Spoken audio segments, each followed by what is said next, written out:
Salah satu gugatannya adalah meminta pemilu ulang tanpa Prabowo Gibran. Kenapa gitu? Karena kemudian dengan majunya Mas Gibran, muncullah penyalahgunaan sumber-sumber daya negara. MK juga yang mengabulkan dan meloloskan Gibran kemarin masuk di Pilpres. Percaya dengan produknya? Ketika mereka semua mengingkari, ini tanggung jawabnya ke Tuhan. Kalau memang ternyata apa yang digugat itu nggak sesuai dengan harapan, gimana Mas? Sesuai dengan harapan bahwa setidaknya pemilu ini 2 putaran. Majunya Gibran sebagai cawapresnya Prabowo itu nggak diperhitungkan PDIP? Saya ada rekamannya. Saya tahu Bapak saya akan berakhir tahun depan. Kalau saya tidak berlabuh ke PDI Perjuangan, kemana lagi? Dari situlah, ternyata bohong itu menjadi bagian dari strategi. Artinya bisa dikatakan gini, PDIP ketipu abis-abisan. Pak Jokowi berperan 2. Satu, sebagai seorang presiden yang seharusnya membangun supremasi hukum. Yang kedua, sebagai Bapak Mas Gibran.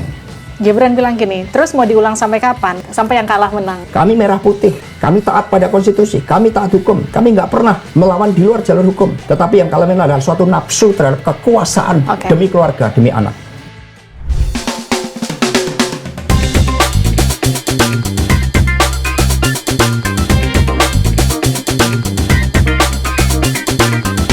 Livy on Point. Hai, kembali lagi di Livy on Point. KPU sudah mengumumkan hasil rekapitulasi suara di Pilpres kemarin. Tapi masalahnya sekarang pemilu belum selesai meskipun sudah ada yang deklarasi kemenangan. Nah, MK saat ini tengah memproses gugatan dari paslon 01 dan juga 03. Dan kalau dikatakan dari awal ini adalah kecurangan yang terjadi secara TSM. Pembuktiannya akan seperti apa nanti di MK. Kita langsung ngobrol bersama dengan Sekjen PDI Perjuangan Hasto Kristianto. Mas Hasto, selamat datang. Terima kasih, Levi, atas undangannya. Mas Hasto, jadi gini, hari ini, di hari Rabu ini, MK sudah mulai bersidang ya, gugatan dari paslon 03. Salah satu gugatannya adalah meminta pemilu ulang tanpa Prabowo Gibran. Kenapa gitu? Ya, kalau kita lihat dalil-dalil hukumnya, dan sesuai juga dengan hak konstitusional yang kami miliki, karena persoalan itu dimulai dari ujung, yaitu dari abuse of power yang dilakukan oleh Presiden Jokowi yang melakukan suatu intervensi melalui aparaturnya kepada MK. Dan itu sudah dibuktikan melalui sidang Komite Etik ya MK-MK. Dan kemudian memberikan sanksi kepada Anwar Usman. Kemudian dibuktikan kembali terhadap sidang etik. Implikasinya adalah kepada KPU. Semua mendapatkan sanksi pelanggaran etika yang sangat berat. Karena dengan keputusan itu yang masih bisa diperdebatkan dalam seluruh teori hukum apapun, karena dari 9 hakim MK, selain ada vested of interest, itu juga 4 menyatakan dissenting opinion. Kemudian ada 2 yang menyatakan bahwa kepala daerah yang dimaksud adalah gubernur. Sehingga tidak memenuhi syarat-syarat untuk pengambilan suatu keputusan yang final and binding. Inilah yang dipersoalkan, karena kemudian dengan majunya Mas Gibran, muncullah vested of interest tadi, penyalahgunaan sumber-sumber daya negara dan juga aparatur negara, sehingga itulah yang dihadapi oleh Pak Anies, Pak Muhaimin dan juga Pak Ganjar Mahfud. Karena itulah sebagai suatu gugatan kami ajukan secara menyeluruh, meskipun MK di dalam kewenangan konstitusionalnya adalah sengketa terhadap hasil pemilu, tetapi hasil pemilu tidak terlepas dari suatu proses, dari suatu inputnya. Inilah yang kemudian kami lakukan sebagai satu kesatuan konsepsi hukum melalui proses di MK yang dimulai hari ini. Oke, Mas Hasto, kita bedah satu-satu. Majunya Gibran sebagai cawapresnya Prabowo itu nggak diperhitungkan PDIP? Ya, bulan Mei 2023 itu kami kan bertemu dengan Mas Gibran, saksinya adalah Pak Komarudin Watubun. Pak Ganjar dideklarasikan pada tanggal 21 April, kemudian 2 Mei-nya saya undang Mas Gibran. Undangannya harusnya tertutup, tetapi kemudian dibocorkan ke media. Saya tanya di situ, dan saya ada rekamannya. Saya tanya, Mas Gibran, saya dapat informasi kalau Mas Gibran mau dicalonkan sebagai wakil presiden, mendampingi Pak Prabowo. Ini ada Pak Komar. Pak Komar ini orang Indonesia Timur. Ya, tidak. Okay. Lalu Mas Gibran menjawab, Pak Sekjen, saya ini lahir dan dibesarkan di PDI Perjuangan, termasuk melalui sekolah partai. Saya tahu Bapak saya akan berakhir tahun depan. kalau saya tidak berlabuh ke PDI Perjuangan, kemana lagi? Ungkapan Mas Gibran dengan penuh haru. Padahal sudah ada keputusan dari keluarganya bahwa Gibran akan maju. Betul. Kemudian ternyata ketika akhir April, itu sudah ada keputusan dari keluarga bahwa Mas Gibran mau maju. Dan ada rekamannya, karena setiap kami mengundang, itu kan kami ada rekamannya. Oke. Nah kemudian dari situlah, oh ternyata bohong itu menjadi bagian dari strategi. Padahal seorang pemimpin, yang namanya kebohongan itu dalam filosofi kita, itu tidak boleh dilakukan. Kemudian tanggal 2 Agustus, ini juga ada videonya. Bu Mega dalam memberikan pengarahan kepada seluruh kepala daerah menjelang penutupan, sudah wassalamualaikum warahmatullahi wabarakatuh. Ibu udah berdiri, tiba-tiba ibu duduk lagi. Loh itu ada Mas Gibran dan Mas Bobi. Sekarang saya tanya pada Mas Gibran, apakah masih di PD Perjuangan? Masih Bu, disaksikan oleh seluruh kepala daerah. Jawab ibu, yang benar. Nanti saya bilangin ke bapak loh. Karena saya dengar Mas Gibran sudah dibujuk sebagai calon wakil presiden tanggal 2 Agustus. Lalu dikatakan sama Mas Gibran, oh enggak Bu, saya tetap di PD Perjuangan dan tidak mencalonkan. Maka kemudian sebagai pimpinan rapat, saya bagi tim yang seharusnya nggak ada di desain. Saya bagi seluruh kepala daerah ke dalam 5 grup, dipimpin oleh wali kota. Okay. Wali kota Manado, wali kota Medan, wali kota Surabaya, wali kota Semarang, wali kota Solo, 6 wali kota Tidore. Sehingga ada 6 grup. Lalu mereka kami minta untuk membahas strategi pemenangan Pak Ganjar. Karena saat itu Mas Gibran menyatakan tidak akan masuk. Ini bohong yang kedua. Dan ternyata banyak. Rupanya untuk menjadi pemimpin, bohong pun dilakukan. Ya, jadi pertanyaan gini, sampai sekarang kan KTA-nya masih belum dibalikin ya? Tetapi secara otomatis berakhir. DPC Solo, Mas Rudi dengan sekretaris yang sudah mengirimkan surat pemberitahuan. Mengapa? Karena konstitusi kita mengatakan pasangan calon presiden dan wakil presiden hanya diusung oleh gabungan partai politik atau partai politik. Dan ini nggak boleh double. Partai Golkar, PD Perjuangan misalnya, nggak boleh mengajukan 2. Oke. Ketika partai sudah punya calon, yaitu Pak Ganjar, Prof. Mahfud, kemudian ada yang mencalonkan, yaitu otomatis keanggotaannya berakhir. Mas Hasto, di salah satu artikel online yang saya baca, Anda sempat menyebut gini, nggak mungkin kita mecat presiden jadi anggota PDI Perjuangan. Kenapa gitu? Ya kita harus bedakan juga dong. Kami kan diajarkan tata kerama juga. Pak Jokowi berperan 2. Satu, sebagai seorang presiden yang seharusnya membangun supremasi hukum, membangun legasi terhadap demokrasi, mengedepankan kepentingan rakyat, bangsa dan negara, dan menjalankan konstitusi dengan seluruh-seluruhnya. Yang kedua, sebagai Bapak Mas Gibran, yang tidak boleh seharusnya ada vested of interest, apalagi beliau sedang menjabat. Persoalan nepotisme ini karena sedang menjabat, berbeda dengan yang lain. Nah, inilah yang kemudian kami sampaikan. Bagi kami, Pak Jokowi sebagai presiden, kami tetap hormati.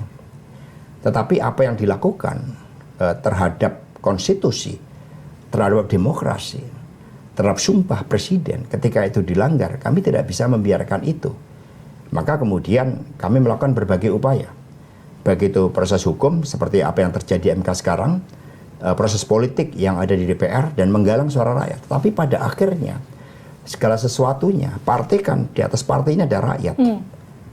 Rakyatlah yang juga akan menentukan sosok pemimpin mana yang betul-betul membangun komitmen bagi bangsa dan negara, sosok pemimpin mana yang membangun komitmen pada akhirnya hanya pada keluarga.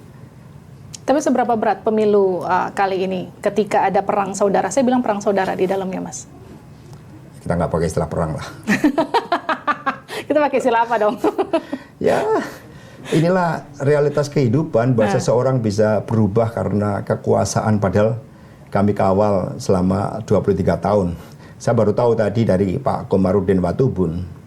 Ternyata ketika mencalonkan sebagai gubernur, kami nggak tahu sama sekali kekayaan Pak Jokowi.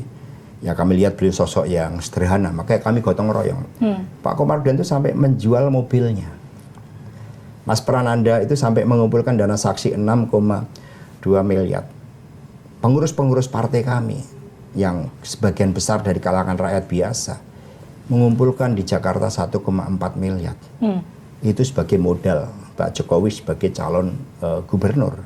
Meskipun di internal juga ada suatu dinamika, tapi kami memberikan prioritas kepada Pak Jokowi.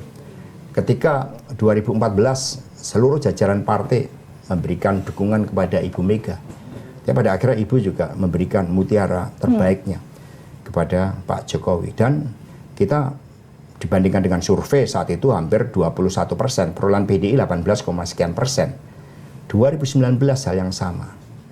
Ibu Mega nggak minta sesuatu secara terbuka. Ibu hanya meminta sebelum Pak Jokowi dicalonkan pada periode kedua, saya yang menjadi saksi adalah Badan Riset dan Inovasi Nasional. Karena itulah agar kita bisa berdikari di bidang ekonomi, kita harus menguasai ilmu pengetahuan, riset dan inovasi.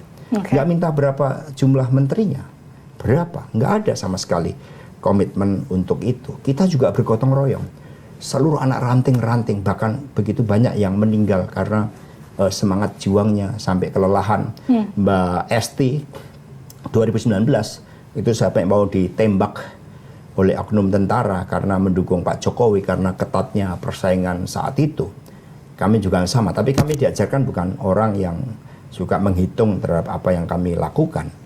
Tetapi ini yang terjadi kan bukan karena terhadap PDI, terhadap konstitusi, terhadap demokrasi. Maka semengapa saya juga menyuarakan itu, karena agar apa yang telah dibangun dengan susah payah ketika kita masuk dalam sisi gelap kekuasaan pada zaman Orde Baru dan kita memulai zaman demokrasi, itu tidak terjadi lagi berbagai persoalan-persoalan yang mematikan demokrasi.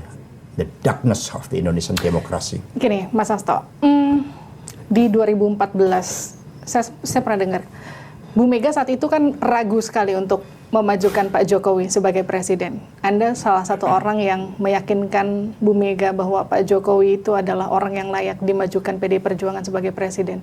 Dan setelah ini semua terjadi, Anda menyesal nggak? Ibu Mega nggak pernah ragu. Hanya Ibu Mega akan melakukan suatu kontemplasi. Melihat bagaimana kehendak rakyat itu. Yang saat itu mau tidak mau, ya kita melihat secara objektif bahwa pemimpin perempuan di Republik ini masih menghadapi persoalan karena aspek budaya, agama, dan sebagainya. Berbagai constraint itu yang kami lihat. Maka kemudian saya mengajukan proposal saat itu ke Pak Jokowi dan Ibu Mega. Saya tulis, masih ada tulisannya sekarang. Bagaimana Ibu Mega sebagai presiden, Pak Jokowi sebagai wakil presiden. Saya bilang sama Pak Jokowi, ini tertulis. Pak Jokowi 5 tahun pertama itu sebagai semacam acting presiden. Lalu Bu Mega sebagai presiden yang membidangi luar negeri dan pertahanan.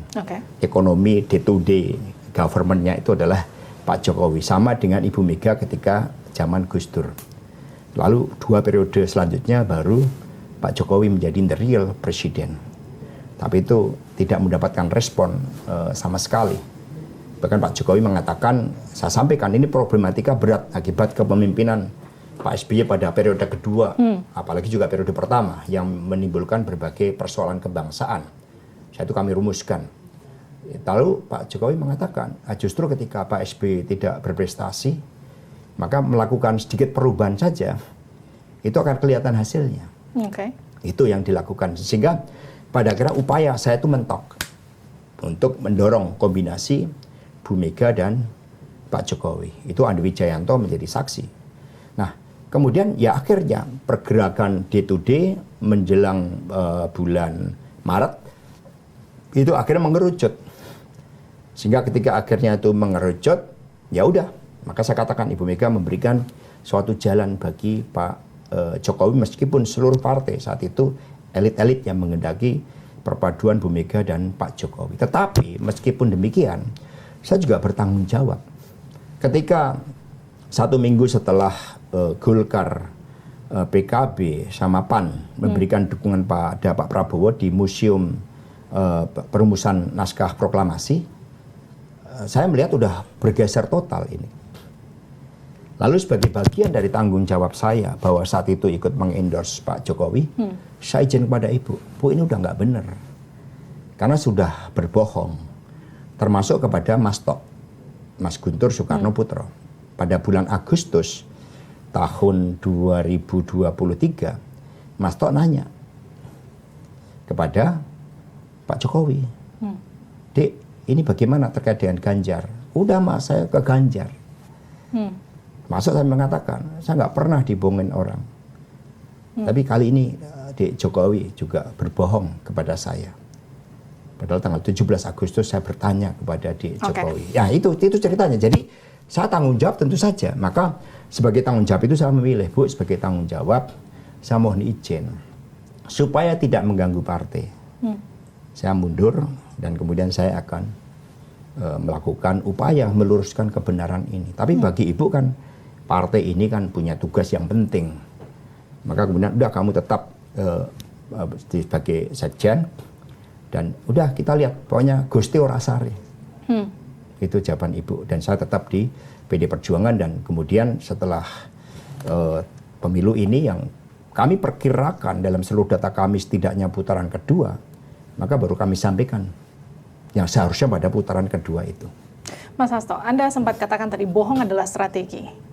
Strategi, artinya gini, kebohongan seperti yang tadi Anda sudah jabarkan, berulang kali dilakukan, artinya bisa dikatakan gini, PDIP ketipu abis-abisan. Kalau kata orang, kalau orang baik itu biasa ketipu. tapi ya buat kita nggak ada masalah, karena kami politik kan diajarkan pada nilai-nilai kebenaran itu. Maka mengapa di dalam filosofi wayang, seorang raja yang paling bijaksana, itu namanya Pandu Dewanata, itu darahnya putih, karena dia melambangkan suatu lambang yang paling agung dari seorang pemimpin, itu tidak bohong. Jadi ketika kami katakanlah dibohongin seperti itu, kami tenang-tenang aja, karena itu bukan di kami, itu kepada orang yang berbohong, dan akhirnya rakyat yang menilai.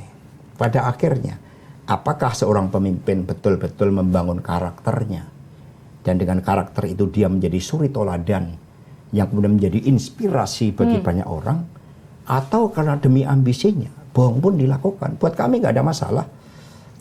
Mas Hasto gini, di program yang sama Living on Point waktu itu saya ngobrol sama Mas Thomas Lembong, sempat bareng sama Pak Jokowi juga, tapi beliau sempat ngomong gini, Pak Jokowi itu berubah luar biasa setelah memimpin terutama di periode kedua. Dia bukan lagi Jokowi yang dulu, ketika dulu bersama dengan Mas Thomas masih jadi wali kota Solo, bahkan jadi presiden di awal-awal. Mas Hasto ngerasa perubahan itu gelagatnya berubah sejak kapan? Kalau saya, itu pada awal periode kedua. Saya lihat itu ada acara di Papua. Loh kok aspek-aspek pencitraan masih dikedepankan. Nah padahal saya ketika periode pertama, saya kan menjadi deputi tim transisi. Saat itu saya membawai oil and gas. Saya ditanya Pak Jokowi, mafianya gimana? Mafia migas, termasuk mafia import. Saya jawab, nggak ada Pak mafianya. Loh kenapa? Kaget beliau. Karena mafianya adalah istana sendiri. Oh ya? Tanpa campur tangan dari penguasa, nggak mungkin ada mafia. Artinya hukum, Pak Jokowi lah yang harus membuat hukum itu sebagai jalan menciptakan keadilan agar tidak ada mafia. Itu saya laporkan secara resmi. Tertulisnya ada. Maka tugas Pak Jokowi untuk melakukan pemberantasan korupsi agar istana tidak bisa disalahgunakan, dan itu senafas pada tanggal 17 Oktober 2014 sebelum beberapa hari Pak Jokowi dilantik sebagai presiden. Setelah Jumatan kami makan bertiga, Ibu Mega, Pak Jokowi, saya sebagai saksi. Lalu Pak Jokowi nanya, Bu, apakah ada arahan bagi saya sebelum dilantik? Jawab Ibu, Dek, ini dari Bapak saya. Jangan lihat istana dari sisi terangnya, sisi gemerlapnya. Tetapi kenali sisi gelap itu, maka Dek Jokowi akan jadi pemimpin. Nah, kemudian saya melihat ketika pembukaan Asian Games, yang naik motor itu berubahnya makin kepada egosentrisnya itu makin dominan. Termasuk upaya-upaya untuk memperpanjang kekuasaan.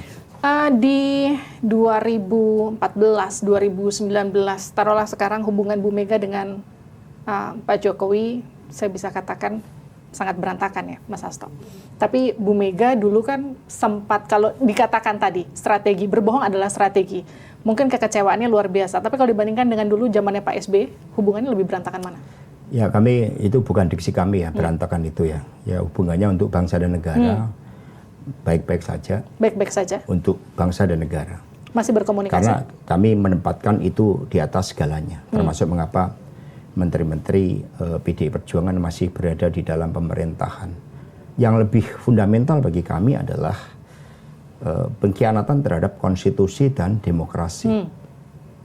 Padahal seorang presiden bersumpah untuk menjalankan konstitusi dengan seluruh-seluruhnya. Ya. Kalau terhadap PDI Perjuangan, kan biasa dinamika organisasi. Toh akhirnya juga kebenaran akan terungkap. Nah, sehingga yang lebih kami persoalkan adalah bahwa ini udah menyentuh keadilan, menyentuh demokrasi yang berkedaulatan rakyat yang menjadi ancaman bagi demokrasi ke depan. Tentu, jangankan Ibu Mega, kami-kami udah merasa kalau kita perasaan kita.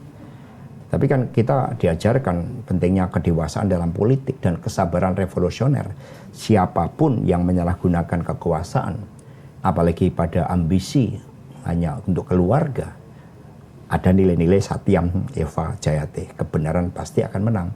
Jadi kami sudah move on terhadap seperti itu. Tapi gini, mungkin kawan-kawan elit PDI Perjuangan bisa move on, tapi Bu Mega itu kan ibaratnya ibu dan anak, ibaratnya gini, Pak Jokowi itu anak yang bukan anak kandung tapi semacam anak kesayangan yang kemudian bahkan Bu Mega bisa merelakan kursi presidennya saat itu dicalonkan sebagai presiden oleh kader PDI Perjuangan, diserahkan ke Pak Jokowi, diusung lagi di 2019, bahkan sampai akhir sebelum terjadi strategi kebohongan itu masih percaya sama Pak Jokowi dan ibaratnya terluka lagi. Gimana hubungan Bu Mega sebetulnya?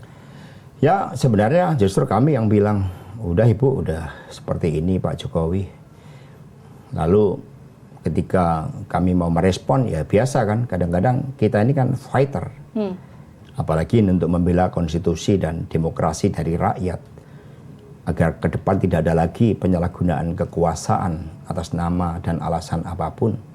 Tapi Bu Mega mengatakan bahwa kekuasaan bisa merubah seseorang.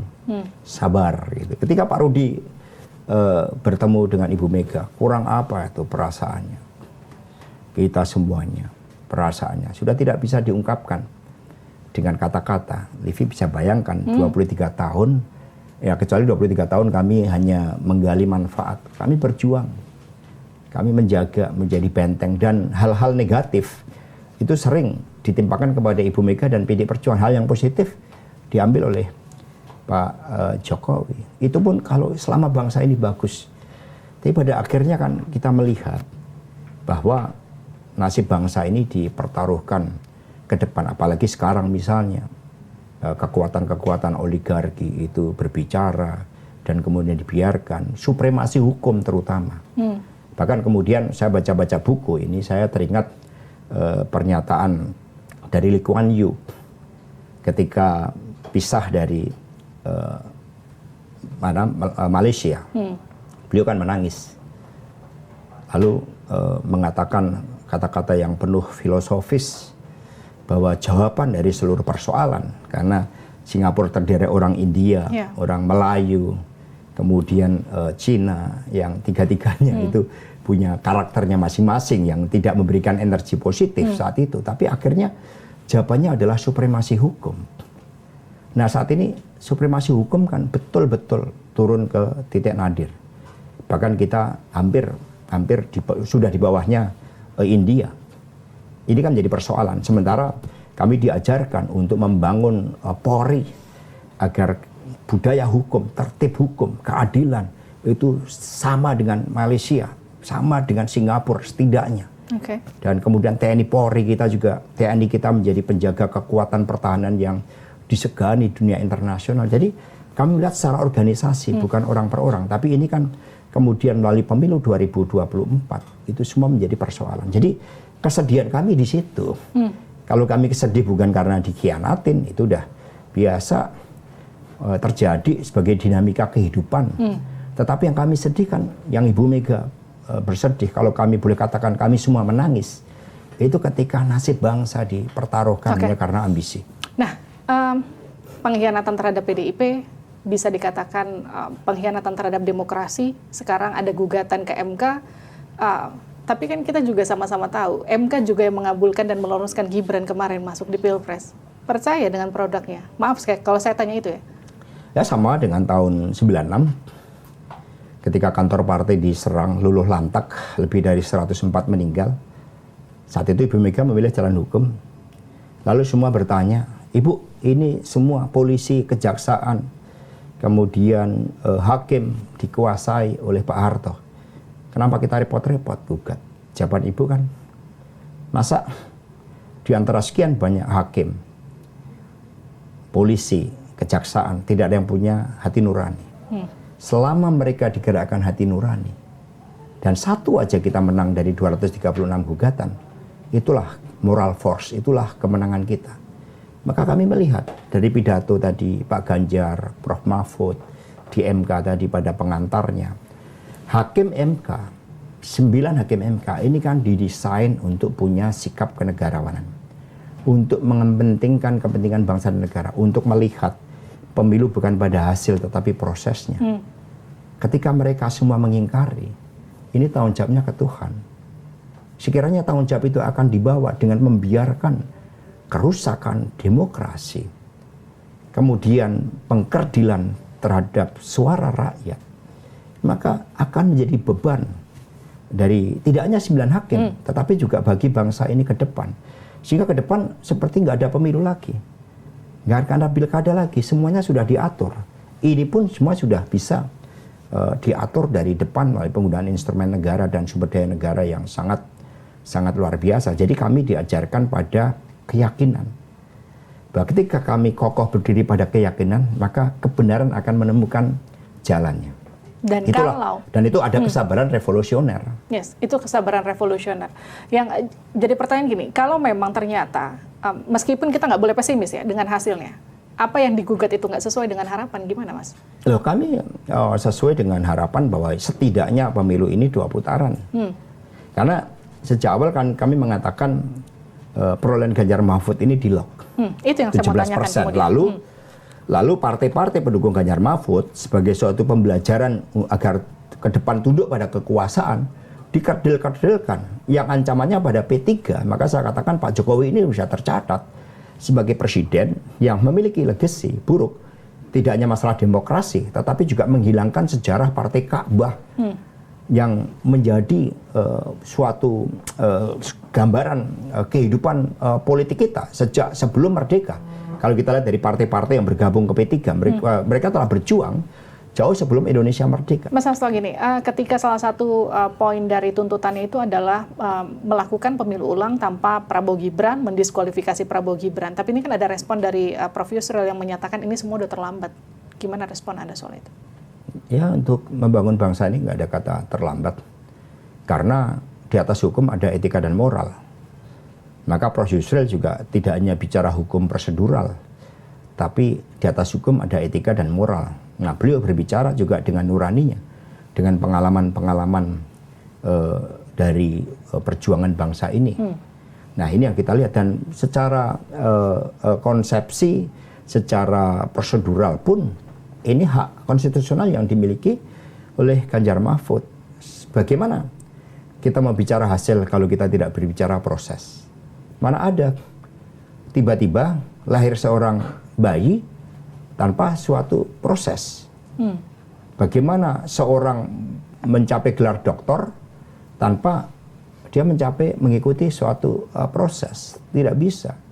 Dan ini sangat berbahaya. Argumentasi dari Prof. Yusril sangat berbahaya, ya termasuk terkait dengan agama sendiri. Karena nanti kita tidak bisa mengajarkan sesuatu yang baik tentang adab, tentang nilai-nilai kejujuran, tentang budi pekerti. Karena kemudian segala sesuatunya hanya berorientasi kepada hasil. Istilahnya kamu melakukan kecurangan masif, ibaratnya silakan kamu melakukan segala cara, yang penting hasil tercapai. Ini nggak bisa dibenarkan dengan cara pendidikan agama sekalipun, pendidikan budi pekerti sekalipun. Kita justru harus melihat proses. Ini yang kami harapkan hakim Mahkamah Konstitusi melihat satu rangkaian ini.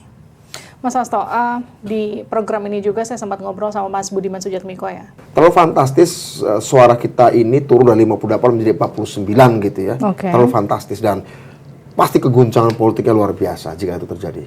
Entah pada kami, entah pada KPU, entah pada pasangan 1 atau 3. Mengada-ngada, ya. Mengada-ngada menurut Anda? Mengada-ngada. Sampai menjatuhkan 58 menjadi 49 hanya untuk bisa masuk putaran kedua. Menurut saya, kalau itu bisa dibuktikan, kalau itu kemudian diputuskan padahal buktinya saya yang nggak yakin itu bisa terbuktikan, akan menimbulkan chaos berkepanjangan. Mas Budiman sempat ngomong gini, mana mau orang disuruh pemilu ulang, nanti yang ada malah jadi chaos. Gimana tuh respon Anda? Ya, persoalannya bukan pada mau atau tidak mau. Persoalan adalah hak konstitusional yang kemudian kami sampaikan karena ada ketidakadilan, ada abuse of power yang semua bisa menangkap. Emangnya nggak ada itu tekanan kepada kepala desa, kan masif. Emangnya nggak ada istana dipakai untuk melakukan pengorganisasian, kan begitu banyak bukti. Emang tidak ada tekanan-tekanan dari aparatur negara, penggunaan bansos. Itu semua kan secara telanjang di depan kita terjadi. Lalu sekarang orang berlomba-lomba karena ini sudah berhasil, kemudian mendorong ada ajudan Pak Jokowi, ya sekretaris semacam itulah, David yang mau dicalonkan sebagai bupati di Boyolali, ada sekretaris pribadi Ibu Iriana yang akan menjadi wali kota Bogor, lalu ada istri Mas Kaisang diusulkan menjadi bupati Sleman. Ini kan semakin telanjang di depan mata, sehingga apa disampaikan oleh Prof. Ikrar Nusa Bakti berulang kali saya ulang karena saya sangat kagum dengan beliau. Kita ini pemilik republik, masa kita kalah sama satu keluarga. Mas Hasto, kan Gibran ikut nanggapin ini ya. Gibran bilang gini, terus mau diulang sampai kapan? Sampai mereka menang gitu, sampai yang kalah menang gitu. Itu gimana tuh Mas? Sebenarnya ada presiden hukumnya. Nah sayangnya Mas Gibran ini kan ya usianya itu karena usia masih terlalu muda, belum memenuhi syarat 40. Mungkin seperti itu responnya, masih ada aspek-aspek emosional sehingga kurang bijak jawabannya. Ketika di Saburai Jua, bupati dari PD Perjuangan namanya Orian menang pilkada. Lalu lawan politiknya menggugat ke MK. Apa yang dipersoalkan? Bukan pada hasil, tapi ada proses penetapan dia sebagai calon kepala daerah yang saat itu berkewarganegaraan ganda. Ini kan sama, bisa dianalogikan meskipun berbeda case-nya adalah Mas Gibran yang tidak memenuhi syarat. Jadi menurut Anda masih ada harapan? Ada presiden hukum, bukan ada harapan, ada presiden hukumnya. Oke. Ada landasan konstitusionalnya. Karena konstitusi kan dibuat ada ideologi yang di atasnya itu etika dan moral tentang suatu mimpi terhadap masa depan. Tapi kan gini Mas, Anda juga sempat katakan ini semua ada abuse of power di sana. Artinya kita melawan kekuasaan untuk kemudian menegakkan demokrasi kan, untuk katakanlah melihat apakah akhirnya MK akan mengabulkan gugatannya atau enggak. Melawan itu semua, melawan kehendak penguasa untuk kemudian mengamini apa yang Mas Hasto harapkan, masih mungkin Mas? Kita mengoreksi, ketika PDI dibangun, itu gabungan 5 fusi. Ya nggak mungkin bertemu. Nggak mungkin saat itu mengalahkan Pak Harto. Lalu dibuat konflik PDI, di setiap kongres ada intervensi. Muncul kesadaran para pendiri fusi. Kita nggak mungkin menghadapi Pak Harto dengan seluruh kekuatannya termasuk untuk membunuh rakyatnya. Apalagi dengan topangan militer. Okay. Tetapi Pak Harto mengkeramatkan keharmonian. Maka mereka sepakat, boleh jadi kita diadu domba oleh presiden, maka mari kita berkonflik. Sehingga presiden, Panglima ABRI saat itu, Kasospol dan Babinsa tidak mampu menyelesaikan konflik yang mereka buat sendiri. Ini oleh Profesor Dr. Cornelis Lee almarhum disebut sebagai melawan negara. Disitulah terjadi konsolidasi nilai, ideologi, yang dilakukan oleh PD Perjuangan bersama civil society adalah konsolidasi ideologi. Yang kita lawan adalah suatu nafsu berkuasa demi keluarga, demi anaknya. Kami nggak pernah melawan negara, kami patriotik, kami nggak akan pernah melawan negara. Kami merah putih, kami taat pada konstitusi, kami taat hukum, kami nggak pernah melawan di luar jalur hukum. Tetapi yang kami adalah suatu nafsu terhadap kekuasaan demi keluarga, demi anak. KPU kan sudah mengumumkan hasil rekapitulasi suara ya Mas.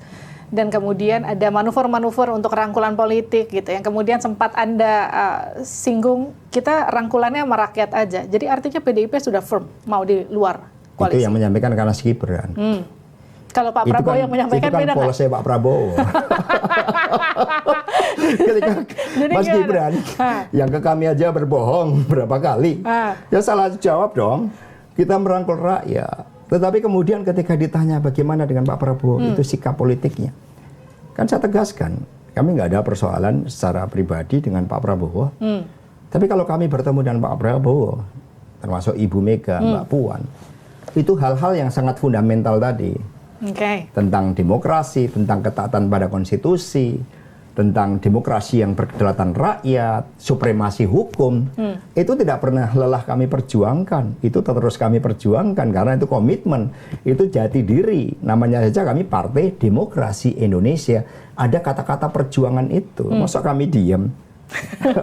Tapi gini Mas Hasto, Pak Prabowo kan mau ketemu Bu Mega. Itu kapan rencananya? Ya nantilah ada saatnya untuk ketemu. Kan saat kami sekarang kan saatnya berjuang dulu melalui Mahkamah. Artinya habis MK nih. Konstitusi dan kemudian juga penggunaan hak politik di DPR. Kan kami baru mengkaji nih hak angket. Jadi jalan hak angket. Karena kami perlu tambahan beberapa fakta-fakta terkait dengan abuse of power tadi. Tapi hak angket ini kan tidak terkait dengan Pak Prabowo. Hak angket ini kan terkait dengan bagaimana Presiden di dalam menjalankan konstitusi dan undang-undang betul-betul dijalankan dengan baik. Tidak ada pelanggaran di situ. Maka kami gunakan upaya untuk hak angket. Masih kami kajian, tapi arahnya itu hak konstitusional ini perlu digunakan. Karena kalau tidak, lagi-lagi buat apa pemilu ke depan kalau semua cara dipakai. Tapi mungkin nggak nanti ketika Pak Prabowo ketemu Bu Mega, akhirnya Bu Mega luluh dan berkoalisi? Ya kan nggak tahu Bu Mega saja. Bu Mega itu kokoh dalam prinsip. Ini ada seorang profesor Jerman, saya lupa namanya. Dia pada tahun 94 itu sudah berbicara bahwa suatu saat yang akan bisa menghadapi Pak Harto itu adalah Megawati Soekarno Putri. Karena apa? Karena dia nggak mau tunduk pada tekanan, pada polisi stick and carrot dia nggak mau tunduk. Ibu Mega punya prinsip dan Ibu Mega itu nggak mau dikasih gula-gula. Beliau mengambil keputusan itu dengan kontemplasi, ya, dan kemudian melihat dialektika yang ada dan tidak menempatkan dirinya sebagai sentral, tetapi rakyat, bangsa dan negara sebagai sentral. Itu cara Bu Mega mengambil keputusan. Jadi jangan diragukan kalau urusan keteguhan Ibu Mega. Gini, kalau Anda melihatnya, ketika memang betul misalnya gugatan itu kemudian ditolak dan betul nanti dilantik dan ada, kita kan katakan sekarang gini, 01 dan 03 sedang berjuang bersama.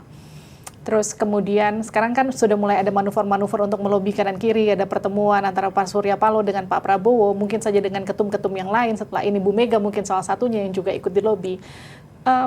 Ditinggalkan untuk berjuang sendiri PDI Perjuangan pada akhirnya, itu nggak masalah buat PDI Perjuangan? Kami diajarkan oleh Bung Karno, karena Bung Karno menjadi sentral sama Bu Mega. Tapi ideolog utama kami adalah Bung Karno. Ketika di dalam menghadapi perjuangan, maka yang terpenting adalah persatuan dengan rakyat. Persatuan dengan rakyat adalah senjata yang paling hebat. For fighting a nation, there is no journey end. Ini yang dicatat oleh Bung Karno. Dan juga suatu keyakinan seperti Satyam Eva Jayate tadi. Jadi yang penting itu, jati diri PDI ke sana. Toh pengalaman 2004, 2009, kami bisa memberikan suatu kontribusi yang diakui di dalam meningkatkan kualitas demokrasi.